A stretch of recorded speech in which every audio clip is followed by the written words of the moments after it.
When the HOA tried to tell me what I could and couldn't do on the lake, they didn't realize they had just picked a fight with the actual owner. They thought they had authority over me, but what they didn't know was that the lake they were trying to control belonged entirely to me. And when they kept pushing, I made sure they regretted ever crossing me. I had lived near Clearwater Lake for over 20 years. It wasn't just water to me, it was a piece of my family's history. My grandfather purchased the land decades ago, and I had inherited full ownership of both the surrounding property and the water rights. Every spring and summer, families from the neighborhood came here to swim, fish, or kayak, and I never minded, as long as they respected the place.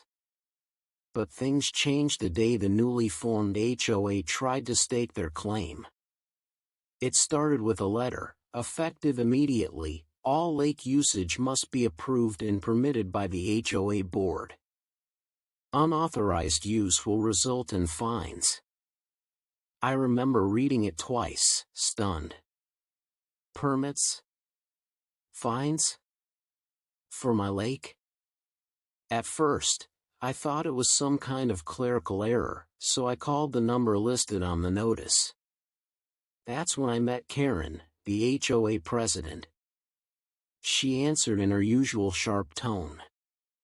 Yes, this is correct. All lake activity must go through the HOA. You'll need to submit your request for fishing or boating. I nearly laughed. You realize I own the lake, right? The entire water body and its rights? Karen scoffed, as if I was joking. That's impossible. This lake is a shared community resource. The HOA governs it now.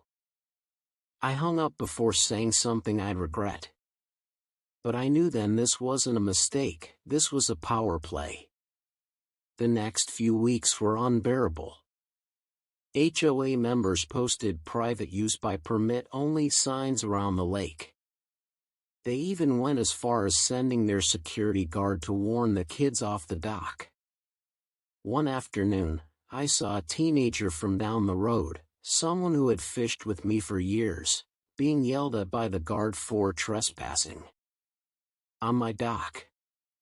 That lit a fire in me. I pulled out my deed papers and lake ownership documents. These weren't flimsy, they were official titles from the county registrar.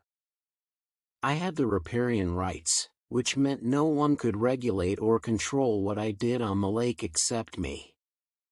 But Karen didn't care. She showed up at my front porch one evening, arms crossed, eyes blazing. If you keep undermining the HOA, we'll fine you. And if you don't pay, we'll place a lien on your property. I almost laughed again, but instead, I calmly replied, try it. You'll be suing the legal owner of this lake. She stormed off, muttering something about entitled landowners. Things only escalated from there.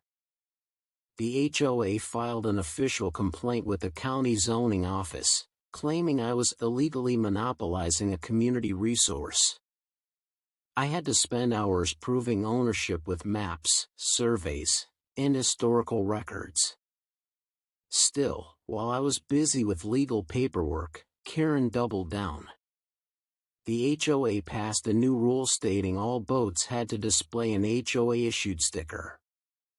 I woke up one morning to find a neon orange violation slip taped to my own fishing boat, parked on my dock.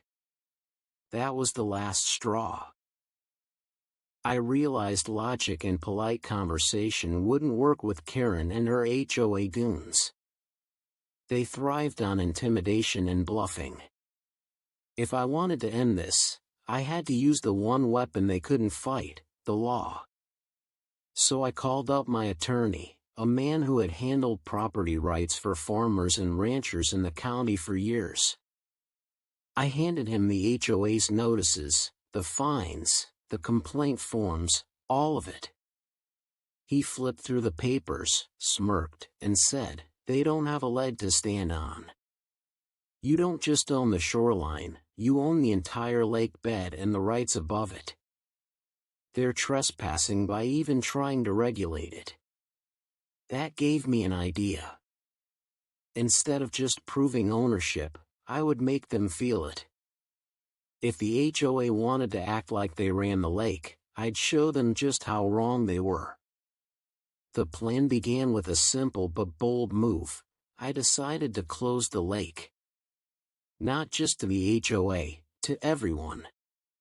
I announced through a public notice that Clearwater Lake was off limits until further notice, due to ongoing disputes with unauthorized governing bodies. The HOA members were furious.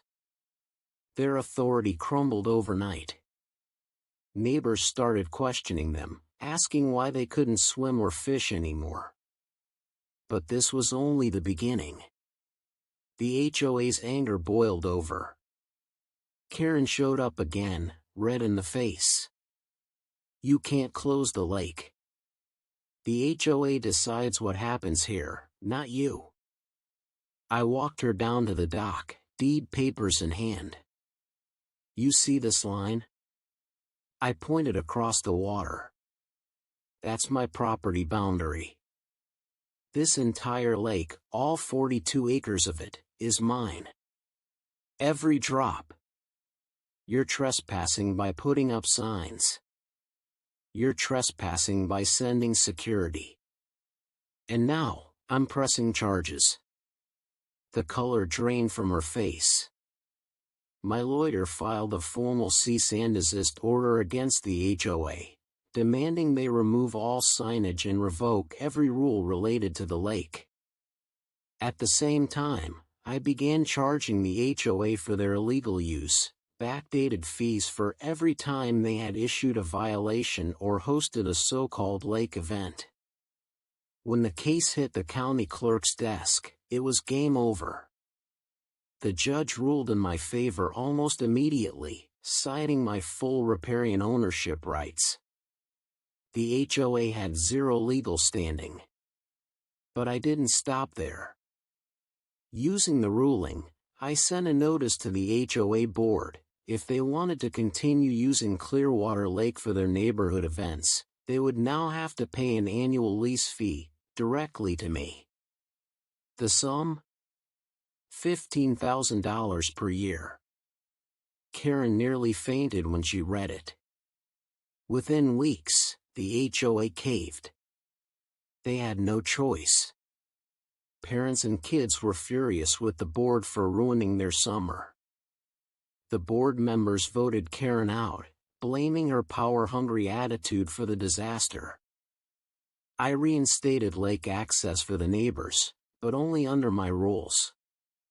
I installed clear signage, lake privileges by permission of owner only.